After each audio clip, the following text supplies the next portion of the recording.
Go. Hey everyone, so our recipe for the month of June is sea monster spaghetti. Now the recipe calls for cooked spaghetti, but I don't have cooked spaghetti. I have uncooked spaghetti, so I'll be using uncooked spaghetti, my pot, water, butter, and I also had to add salt, garlic, and black pepper. It also calls for spaghetti sauce, which I have, and it calls for Parmesan cheese, and I'm going to be using Italian cheese. It's 5 cheeses, so I like this cheese a little bit better. I have a medium-sized pot instead of a large pot because I'm not going to make an entire box of spaghetti, and I have my large spoon. So the first step for me is going to actually be to take this to the kitchen and wash my hands. Then I'm going to cook the spaghetti. All right, be back with you in just a minute.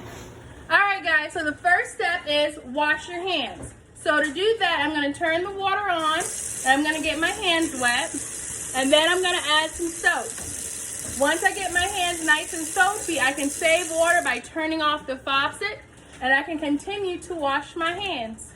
Now, you need to wash your hands for about 20 or 30 seconds, making sure you get under your nails, making sure you get the back of the hands and the front of the hands. And you can sing a song like Happy Birthday, or you can sing the alphabet song, whatever works for you. Happy birthday to you, happy birthday to you, happy birthday to you. Typically you'll do that like 2 or 3 times.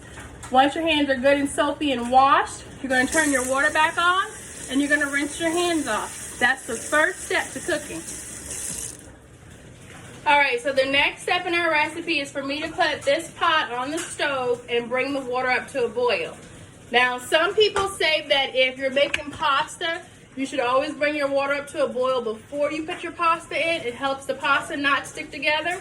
I'm not sure if that's true or not, but that's generally what I do. In here, I have 2 cups of water, and I'm going to pour that into my pot. Again, you can help at home with this step. Then I'm going to add my butter to the pot.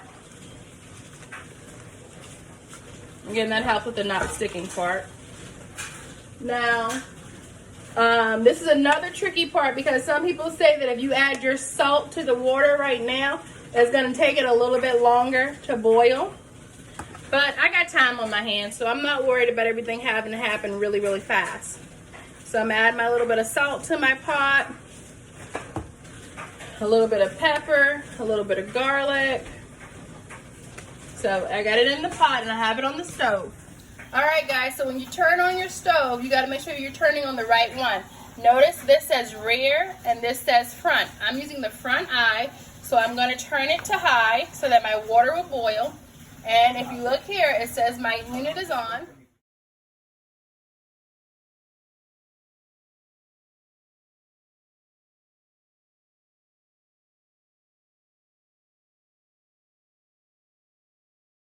Alright class, now that the spaghetti is cooked and I've added the tomato sauce, the only step left is to stir it and try it. You can see guys, it's steaming hot. I've got the noodles that have been cooked and I've got the spaghetti sauce in there that's been cooked. Adding the cheese now and then we can try it. Alright guys, so it's time for the ultimate taste test. Let's see how we did.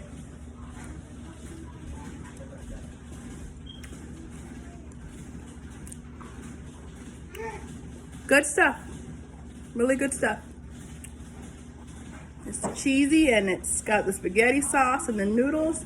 I still prefer a little bit of hamburger meat in mine, but it's still good. It's still good.